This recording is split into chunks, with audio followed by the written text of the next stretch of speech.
Bwana asifiwe. Amen. Bwana asifiwe. Amen. Kwanza tutasema machache juu ya maisha ya mtoto wetu huyu Masoka Orange ambaye anatuacha kwa siku ya leo.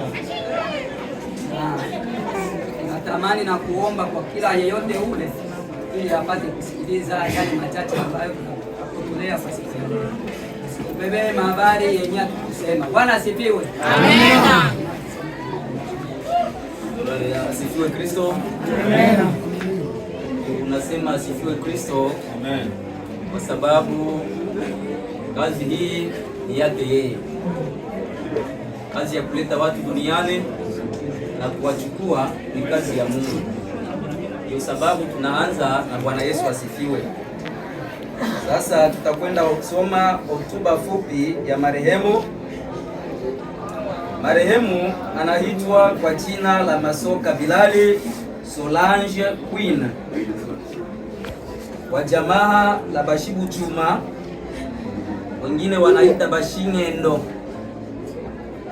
Sasa tunaitwa Bashibu Chuma. Ngendo ni mtoto wa Buchuma, nyumba ya Ekechi. Alizaliwa Babaraka tariki 27 mwezi wa 10 mwaka wa 1998. Masomo. Marehemu alisoma shule la msingi Baepe Wise Elelo, iko ngambo hiyo hapo Makampani. Sekondari yake marehemu alifanyia kwa Institut de Baraka na alisoma na akafika hadi somo la 4. Kwa leo wanaita ni deuxième. Sisi tuliosoma hapo nyuma tuliita 4e la sekondari hiyo. Kazi alizozifanya marehemu alikuwa mwimbaji wa muziki wa Baraka Flavor. Hiyo ni kazi aliyoifanya kwa muda mrefu na mpaka kwa wakati huu kifo kilichomkuta.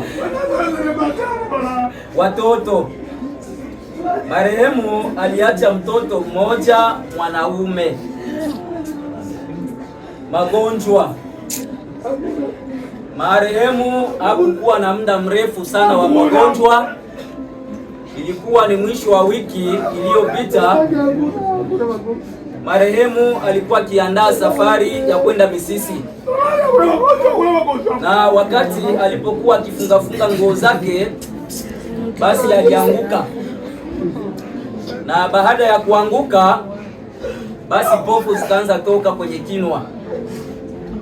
Basi baada ya muda fulani marehemu tena akaamka, na wakati aliposimama hivyo ilibidi aandae chakula. Aliandaa chakula, na wakati wanajipanga ili wapate kula chakula, mara tena akaanguka, na hali hiyo ilitoka kwa muda mrefu sana. Basi wakiwa hivyo, jamaa iliitwa na ikaonekana ya kwamba marehemu akimbizwe kwenye chumba cha maombi, na alipofika huko basi haikuwezekana, ikabidi waende hospitali ku MSF. Na wakati alipofika hapo ku MSF alikuwa atingizi ni mkono ni mguu, alikuwa asemi. Walimuongoza moja kwa moja ndani ya ile chumba la soins intensifs, wanaita chumba la maombi. Ni humo alifikia. Basi alikaa humo, lakini hakuna chochote ambacho kilifanyikisha kwa marehemu. Na ilipofika hiyo jana, basi marehemu alituacha, na kulingana na waganga walisema ya kwamba kilichompeleka marehemu ni ugonjwa wa pressure, ama wengine wanaita ni tension. Bwana asifiwe. Ndio.